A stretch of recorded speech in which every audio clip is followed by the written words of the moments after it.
दोस्तों स्वागत है आपका। आज हम बात करने वाले हैं समास की। दोस्तों पिछले वीडियो में हमने बात करी थी संधि की। संधि के 3 पार्ट हमने बनाए थे और आई थिंक आपको पसंद आया होगा। अब हम आज बात करेंगे समास की। संधि का जो लास्ट वीडियो था तीसरा, उसके लास्ट में थोड़ा सा हमने समास की बात की थी। वहां हमने बात की थी जब 2 वर्णों का संयोग होता है, यानी 2 वर्णों के संयोग से जो विकार आता है वहां पे बनती है क्या? संधि। और जब 2 शब्दों के मेल का होती है बात, जब 2 शब्दों से विकार आता है उसको हम बोलते हैं समास।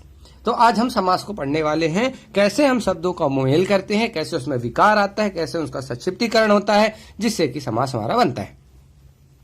तो सबसे पहले समास के बारे में हम जानते हैं इसका वर्ड का मतलब क्या है। तो समास का मतलब होता है संक्षेप, किसी चीज को छोटा करना कहलाता है समास। शाब्दिक अर्थ अगर हम बात करें, वैसे तो मीनिंग बहुत सारी अलग भी हो सकती है। फिर यार बात करें हम तो मतलब शब्दों का संक्षिप्तीकरण जो किया जाता है वो किया जाता है समास में, यानी शब्दों को जब हम संक्षिप्त कर देते हैं तो समास बन जाता है। कैसे? जैसे हम बात करें तो राजा का पुत्र है, मान लीजिए हमारे पास है राजा का पुत्र। अब हमने क्या करा, इसकी ये जो विभक्ति है इसको गायब करके मैंने क्या बना दिया? राजपुत्र। तो जब मैंने ऐसा कर दिया तो क्या हुआ? राजा का पुत्र से ये बन गया राजपुत्र। एक छोटा हो गया, एक छोटा फॉर्म हो गया। राजा का पुत्र की बजाय राजपुत्र बोलना ज्यादा आसान लगता है, ज्यादा अच्छा लगता है बोलने में, इसलिए हम बोलते हैं कि ये समास में हम संक्षेप कर देते हैं। ठीक है, तो बीच की जो विभक्तियां हैं कभी कभी वो गायब हो जाती हैं, कभी कभी उसका फॉर्म ही चेंज हो जाता है, बहुत कुछ बदल जाता है समास में। तो अब देखें तो शब्दों का जो है यहां मेल है तो एक समस्त पद बनता है। देखिए ये जो होता है, जैसे मान लीजिए राजा का पुत्र है, तो ये जो होगा ये कहलाता है पूर्व पद, पहले वाला पद। ये दूसरा जो होता है ये कहलाता है उत्तर पद। ठीक है, और बीच में लगी होती हैं, कभी विभक्तियां लगी होती हैं, कभी कुछ और, कभी अव्यय लग सकते हैं। तो बीच में यहां पे जैसे का लगा हुई है तो ये विभक्तियां हैं। विभक्तियां अगर आपको नहीं पता है तो प्लीज मेरा वो संज्ञा का लास्ट वीडियो देखें जिसमें मैंने कारक बताए थे। तो अब देखें तो पूर्व पद, उत्तर पद और विभक्ति, ये तीनों मिलकर ये जो बनाए इसको हम बोलते हैं समस्त पद या फिर सामासिक पद। तो इन चीजों को हमको थोड़ा सा याद रखना है। ये हो सकता है कभी कभार पूछ लिया जाए, वैसे तो ये पूछे नहीं जाते हैं। हाँ, ये समास की मीनिंग पूछी जा सकती है आपसे। तो मैं कोशिश करूंगा आपको हर चीज समझ में आए। तो आपको समस्त पद भी समझ में आना चाहिए, आपको पूर्व पद भी समझ में आना चाहिए, आपको उत्तर पद भी समझ में आना चाहिए, आपको विभक्ति भी समझ में आनी चाहिए, क्योंकि आगे इनका यूज होने वाला है। अब जैसे संधि विच्छेद हमने बात करी थी संधि के बाद, वैसे ही यहाँ समास विग्रह। संधि विच्छेद क्या था? जो संधि बन गई थी नई, जैसे हिम प्लस आलय हिमालय, और हिमालय को वापस से तोड़ना हिम और आलय में, वो कहलाती थी संधि विच्छेद। ऐसे ही समास विग्रह, अगर मैंने राजपुत्र बना दिया तो इसको मैं वापस अगर राजा का पुत्र में तोड़ दूं तो वो कहलाता है हमारा समास विग्रह। तो समास के सभी पदों को अलग अलग किए जाने की जो प्रक्रिया है वो है समास विग्रह। एक पूर्व पद होता है, एक उत्तर पद होता है। ठीक है, अब देखिए इसमें तो विभक्ति गई थी, विभक्ति गायब हो गई थी और ये क्या हुआ था? राजा बन गया राज। तो यहां पे क्या हो रहा था? एक्चुअली में विकार आ रहा था। तो हम ये कह सकते हैं जब शब्दों के मेल से जो चेंज आता है, जो विकार आता है, उसको हम बोलते हैं समास। ठीक है, अब बात करते हैं समास कितने तरह के होते हैं। बहुत तरह के समास होते हैं दोस्तों। आपने ये वाले समास जरूर पढ़े होंगे: अव्ययी भाव समास, तत्पुरुष समास, कर्मधारय समास, द्विगु समास, द्वंद्व समास और बहुब्रीहि समास। ये हमेशा से आप पढ़ते आ रहे हैं, पर जो चीज आप नहीं पढ़ रहे हैं वो आज हम आपको बताने वाले हैं, क्योंकि इन पे अब क्वेश्चन आते तो हैं लेकिन थोड़ा सा और बिग पिक्चर आपको पता होनी चाहिए। ये जो होते हैं प्रमुख भेद होते हैं दोस्तों, ये अभी हम देखेंगे कैसे कहां से आते हैं। ठीक है, अब देखते हैं एक्चुअली में समास कैसे विभाजित होते हैं। देखिए मेनली समास 4 ही होते हैं। ठीक है, एक होता है अव्ययी भाव, एक तत्पुरुष, एक बहुब्रीहि और एक द्वंद्व। ना तो द्विगु समास होता है ना ही कर्मधारय समास होता है। तो द्विगु और कर्मधारय कहाँ है? तो अगर आप देखें तो तत्पुरुष का एक पार्ट होगा कर्मधारय और दूसरा है एक यहीं पे द्विगु। तो अभी हम इनके बारे में थोड़ा सा जानते हैं। अव्ययी भाव समास, अव्ययी भाव तो आप जानते ही हैं, अव्ययी भाव अव्यय लगा होता है जिसमें, उसके बारे में हम आगे डिटेल में पढ़ेंगे। अभी हम टाइप की बात कर रहे हैं। क्यों हम बात कर रहे हैं दोस्तों? क्योंकि व्यापम में एक नए तरह के क्वेश्चन आते हैं।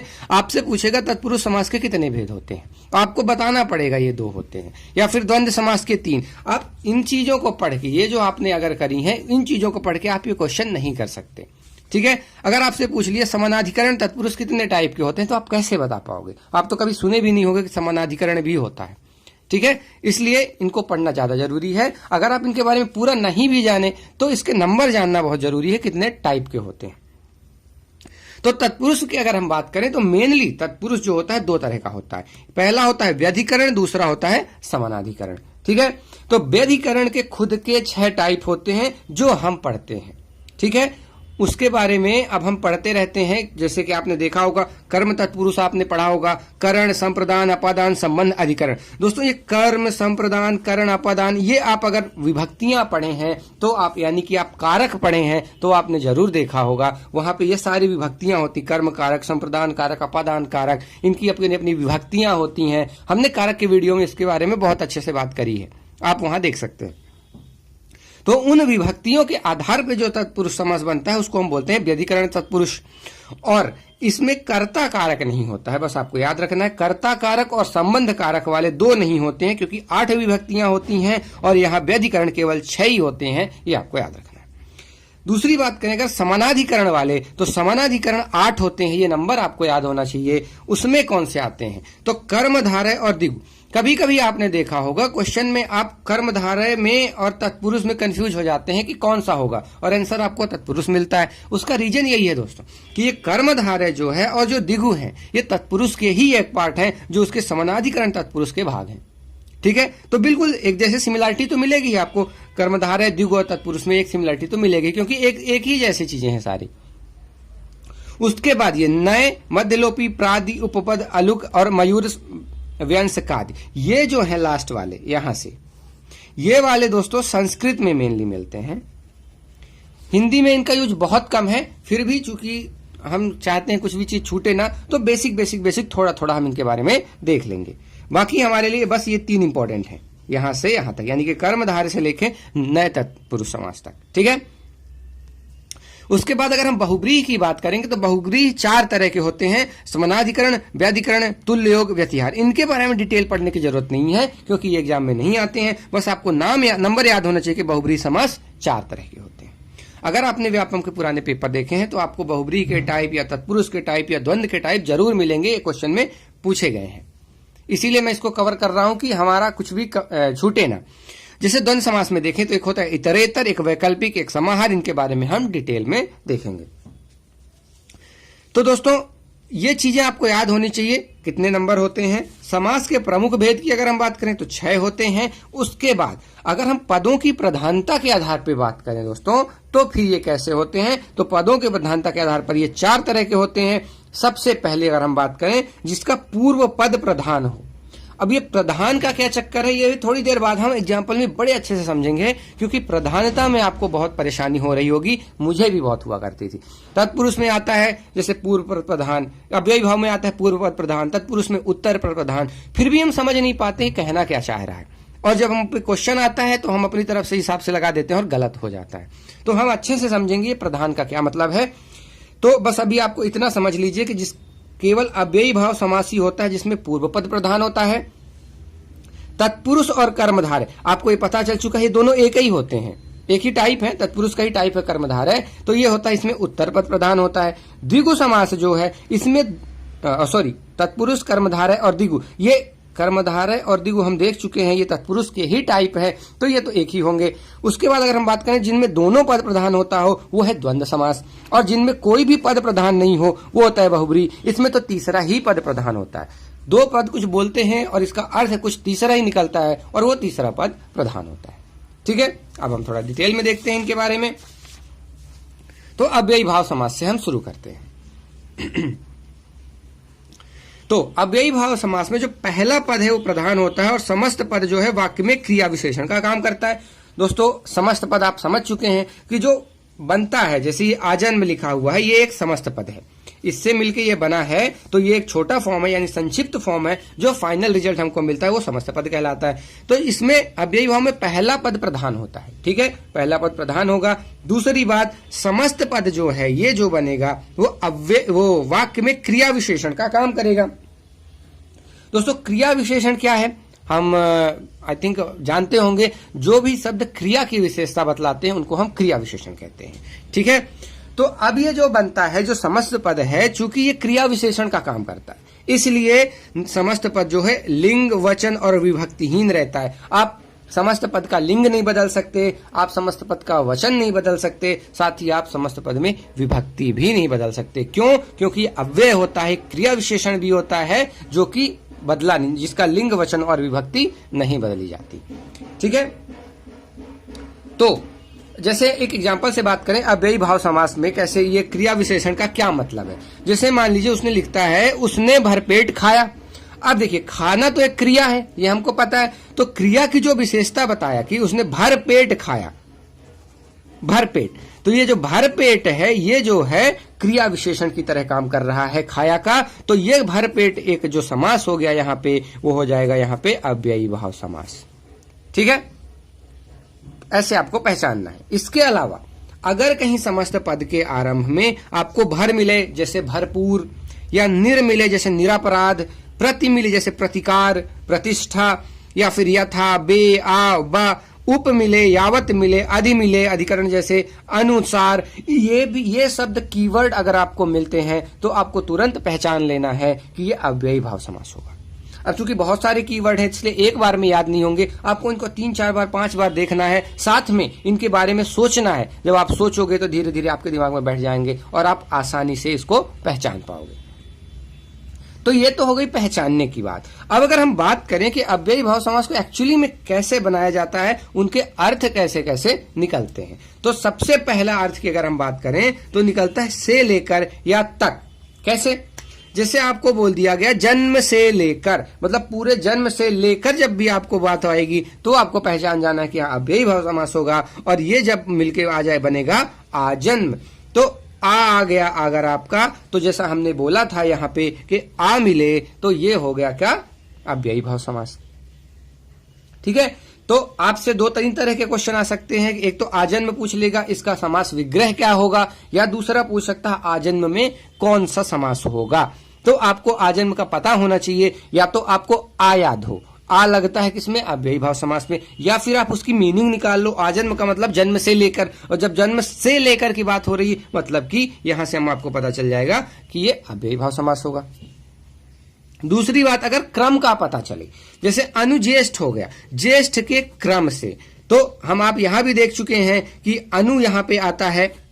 ठीक है, और दूसरी बात जन्म से श्रेष्ठ के क्रम से, तो जब भी क्रम की बात होगी तो वहां अव्ययी भाव समास होने वाला है।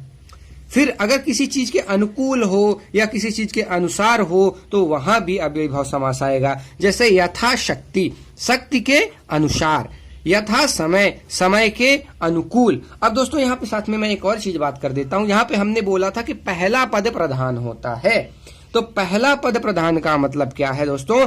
आप कभी भी पहला पद इसका मत ले लेना, अदरवाइज आप गलती कर जाओगे। मीनिंग का हमेशा पहला पद या दूसरा पद देखा जाता है। जैसे आजन्म को मैं बोलूंगा जन्म से लेकर, तो अब यहाँ क्या बात हो रही है? जैसे जन्म से लेकर, तो लेकर तो कोई मतलब उसमें कोई प्रधानता जैसी चीज दिख नहीं रही। प्रधानता का मतलब जो डोमिनेट करेगा, जो अर्थ को बतलाएगा, जो अर्थ में मेन पार्ट होगा वो होगा प्रधान। तो मान लीजिए आप बोलते हैं वह व्यक्ति आजन्म अंधा है, तो और फिर आप उसको विग्रह करते हो तो वह व्यक्ति जन्म से अंधा है। तो यहां डोमिनेट कौन कर रहा है? जन्म, क्योंकि वो बंदा जन्म से ही अंधा है। ठीक है, तो जन्म से अंधा है, जन्म से लेकर अंधा है, तो लेकर कभी भी उसमें डोमिनेट नहीं करेगा। इस चक्कर में जब चूंकि पहला पद डोमिनेट कर रहा है इसलिए यहां पे हो गया अव्ययी भाव समास। ठीक है, अब जैसे यहां बात करते हैं यथाशक्ति, शक्ति के अनुसार, तो यहां डोमिनेट कौन करेगा? शक्ति। अनुसार का उतना बड़ा रोल नहीं है, ऐसे ही अनुकूल का उतना रोल नहीं होगा जितना कि यहां समय का रोल होगा, इसीलिए प्रथम पद प्रधान होगा, इसलिए यहां पे अव्ययी भाव समास होगा। आई थिंक अब आप पहचान पाओगे अव्ययी भाव समास को। और एक बार जब हम तत्पुरुष पढ़ लेंगे तो तत्पुरुष के एग्जाम्पल देखने के बाद आप अच्छे से क्लियर हो जाओगे कि यहाँ तो अव्ययी भाव होगा और यहाँ तत्पुरुष होगा, क्योंकि इन्हीं में एक बहुत गड़बड़ होती है। कुछ एक वर्ड ऐसे आ जाते हैं जिसमें आप पहचान नहीं पाते यहाँ अव्यय लगा है कि नहीं। अगर आप अव्यय पहचान गए तब तो अव्ययी भाव हो ही गया, फिर तो कोई दिक्कत ही नहीं। फिर उसमें आपको प्रथम पद या द्वितीय पद प्रधान देखना पड़ता है। तो बस आपको ये क्वेश्चन रखना है कि आप इससे प्रथम पद और दूसरा पद नहीं बोलेंगे, आप अर्थ के अनुसार प्रथम पद या दूसरा पद प्रधान की बात करेंगे। क्यों बोल रहा हूं? क्योंकि अव्ययी भाव में प्रथम पद प्रधान होता है और तत्पुरुष में द्वितीय पद प्रधान होता है। ठीक है, आगे देखें, जैसे विप्सा आ गई आंख पे, और विप्सा मतलब एक वही पुनरावृत्ति टाइप का, एक ही चीज दो बार, जैसे प्रतिदिन, तो जो चीज रोज हो रही है वो कहलाती है विप्सा। तो जो चीज जो डेली हो रही, जब कोई ऐसी चीज की आप बात करोगे उस टाइम पे आपको अव्ययी भाव समास मिलेगा। उसका विग्रह होता है दिन दिन, ये भी आपको याद होना चाहिए कि इसका विग्रह कैसे होता है। जब किसी के योग की बात करें, जैसे अनुरूप हम बोलते हैं, तो रूप के योग्य, तो जब हम किसी के योग की बात करेंगे तो भी वहां पे क्या होगा, अव्ययी भाव समास। जब भी हम किसी चीज के अभाव की बात करेंगे, जैसे निर्जन यानी जनों का अभाव, निर्भिक्षिक यानी मक्षिक यानी मक्खी का अभाव, तो जब भी हम अभाव की बात करेंगे वहां भी हमारा क्या होगा, अव्ययी भाव समास होगा।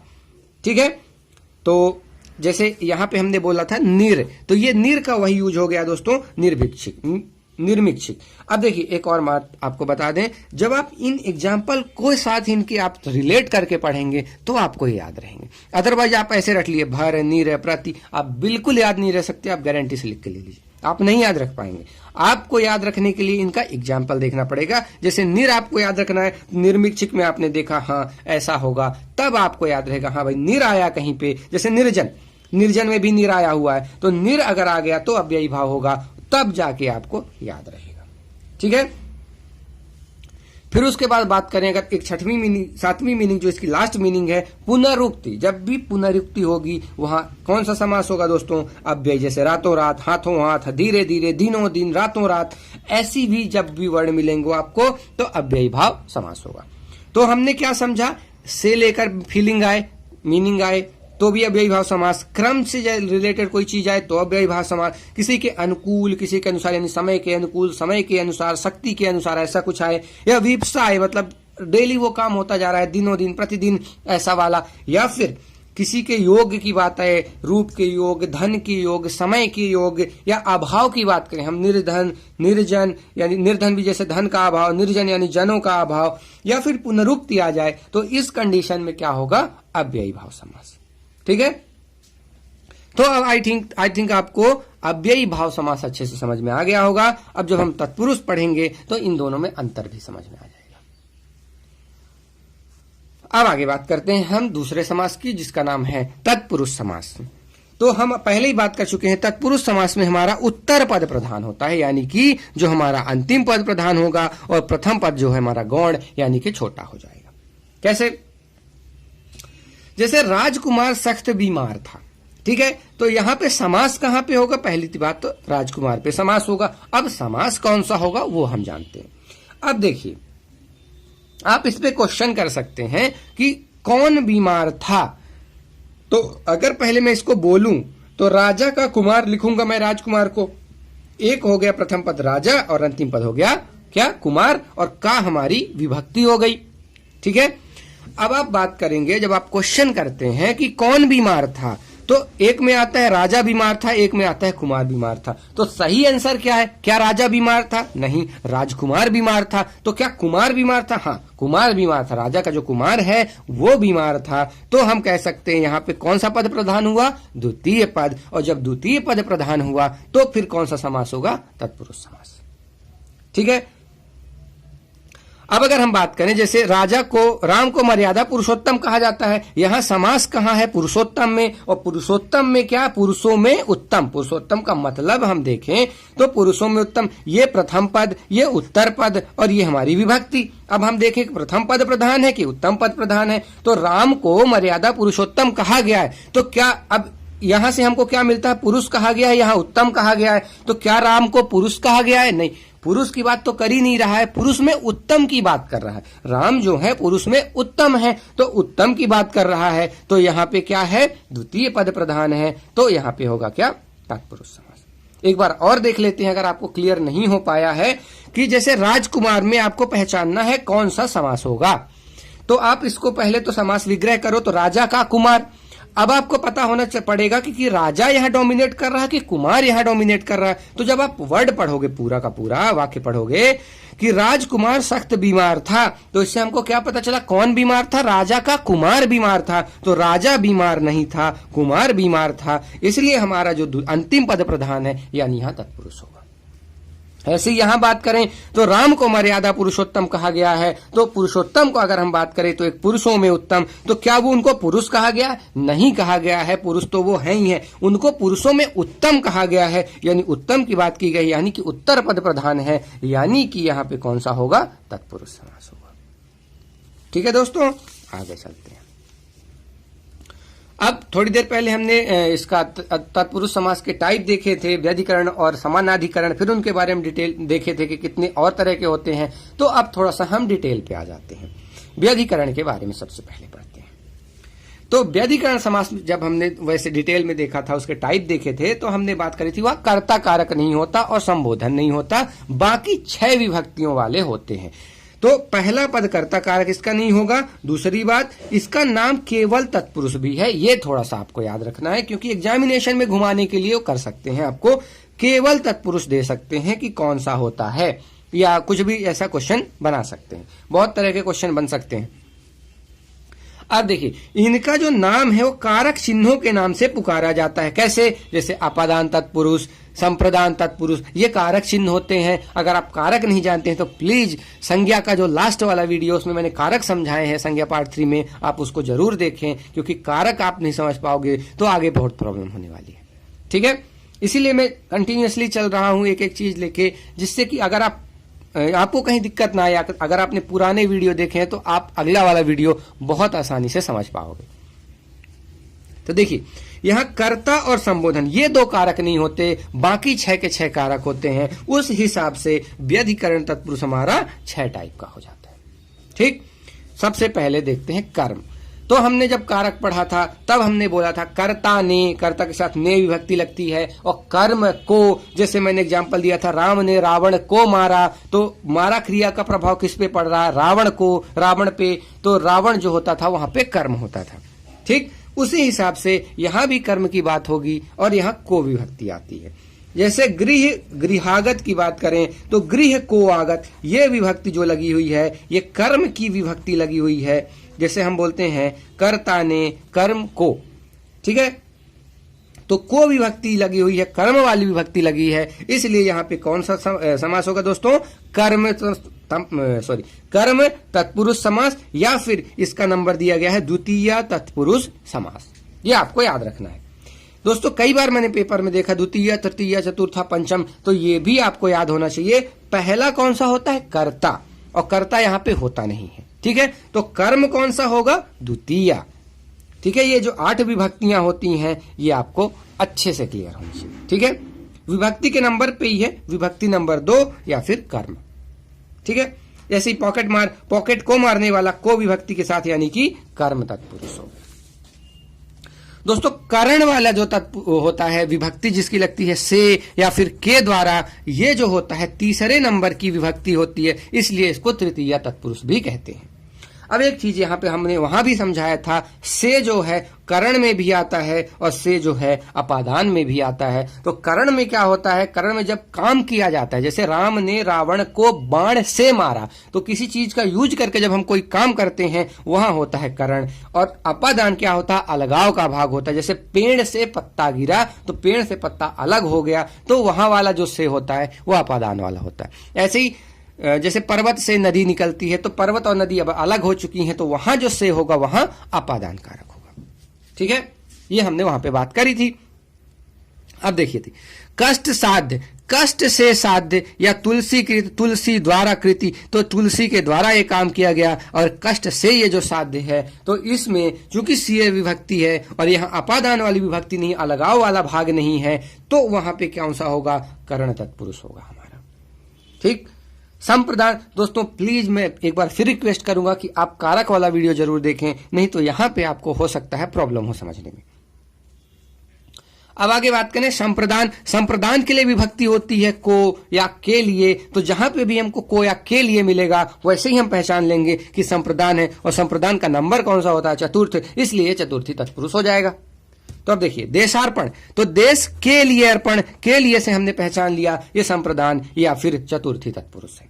ये हमको नंबर बिल्कुल रटे होने चाहिए। चतुर्थी कौन सा होता है, तृतीय कौन सा होता है, या फिर आप एक पूरी लिस्ट हो जाए कि कर्ता पहला होता है, कर्म दूसरा होता है, करण तीसरा होता है, उसके बाद संप्रदान चौथा होता है, उसके बाद अपादान पांचवा होता है, संबंध छठवां होता है, अधिकरण सातवां होता है और संबोधन हमारा आठवां होता है। तो कारक आपको याद होने चाहिए।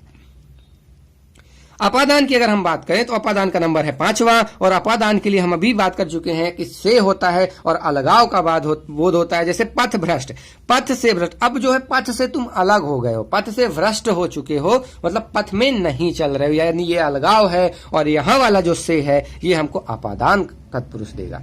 देश निकाला, यानी देश से निकाला, देश से तुमको अलग कर लिया गया है, तो यहां जो से होगा वो अपादान तत्पुरुष होगा। ठीक है, आगे बात करें तो संबंध तत्पुरुष, यानी कि 6वें नंबर का तत्पुरुष की हम बात करें तो यहाँ का के एक ही होते हैं। तो जैसे राजकुमार, राजा का कुमार, पराधीन, पर के अधीन। ठीक है दोस्तों, एक और चीज आप ध्यान दें, कर्म को, यहाँ पे कर्म के साथ को होता है और साथ में कर्म कौन होता है, जिसका क्रिया का प्रभाव जिसपे पड़ता है। ठीक है, और यहां होता है संबंध वाले में का के की, और ये दो चीजों के बीच में संबंध बताता है, तो यहां संबंध वाला होगा। जैसे राजकुमार, राजा का संबंध किससे बता रहा है, कुमार से। पराधीन, पर का किससे बता रहा, अधीन, पर के अधीन, पर यानी दूसरा, अधीन मतलब उसके अंडर में हो, तो दूसरे के अंडर, तो इन दोनों के बीच संबंध बता रहा है। चूंकि ये संबंध बता रहा है इसलिए यहां संबंध यानी कि षष्ठी तत्पुरुष होगा। और जो लास्ट तत्पुरुष होता है व्याधिकरण का, वो होता है अधिकरण, यानी कि सप्तमी तत्पुरुष। यहाँ पे में और पर विभक्ति लगी होती है। इसका मतलब होता है किसी चीज में, मतलब जैसे कला प्रवीण, तो कला में प्रवीण, किसी में जब आप कुछ होता है, रहने के स्थान एक तरह से आप कह सकते हो, जैसे घर में, कला में, आप पर, मतलब ये जो में और पर अब विभक्तियां आती हैं वहां पे सप्तमी तत्पुरुष होगा। जैसे आप बीती, आप पर बीती, तो ये पर और ये में से हम क्लियर कर लेंगे यहां कौन सा समास होगा, तो तत्पुरुष समास होगा। और कौन सा वाला तत्पुरुष, अधिकरण तत्पुरुष। ठीक है, तो अभी हमने क्या देखा कि तत्पुरुष के दो भेद होते हैं मेनली, एक होता है व्याधिकरण और एक होता है समानाधिकरण। व्याधिकरण में विभक्तियों के हिसाब से 6 होते हैं, क्योंकि 2 विभक्तियां नहीं होती। एक कौन सी, कर्ता वाली विभक्ति नहीं होती, दूसरी संबाधन, यानी कि पहली और लास्ट विभक्ति नहीं होती। बाकी 2 से लेकर 7 तक 6 विभक्तियां होती हैं। उनके हिसाब से 6 अलग अलग व्याधिकरण के टाइप हो गए हैं विभक्तियों के नाम से ही। तो दोस्तों इस तरह से तत्पुरुष का व्याधिकरण वाला पार्ट खत्म होता है। अगला पार्ट जो समानाधिकरण का है वो हम अगले वीडियो में कवर करेंगे। 27 मिनट पहले ही हो चुके हैं, वीडियो बड़ा होता जा रहा है। उसमें हम तत्पुरुष की भी बात करेंगे और बाकी की भी बात करेंगे। तो तत्पुरुष के अलावा जो 2 बचते हैं, द्वंद्व बचता है हमारा, और जो हमारा बचता है एक और, तो वो बहुत आसान है। बहुब्रीहि बहुत छोटे छोटे हैं, बड़ी आसानी से हो जाएंगे। वो भी लगभग 25 मिनट का वीडियो बनेगा, उसमें हमारा कंप्लीट हो जाएगा। तो दोस्तों हमने कोशिश करी कि हर वो चीज कवर करें जो कि एग्जामिनेशन में आ सकती है। आपको कैसा लगता है आप कमेंट करके हमको जरूर बताएं। कुछ लोग बड़े अच्छे कमेंट करते हैं तो हमें भी अच्छा लगता है। काफी सारे लोगों ने पिछले सारे वीडियो पे कमेंट किया तो हमें भी अच्छा लगता है, हम भी अप्रिशिएट होते हैं और आगे वीडियो बनाने के लिए तत्पर रहते हैं। तो मिलते हैं अगले वीडियो में, धन्यवाद।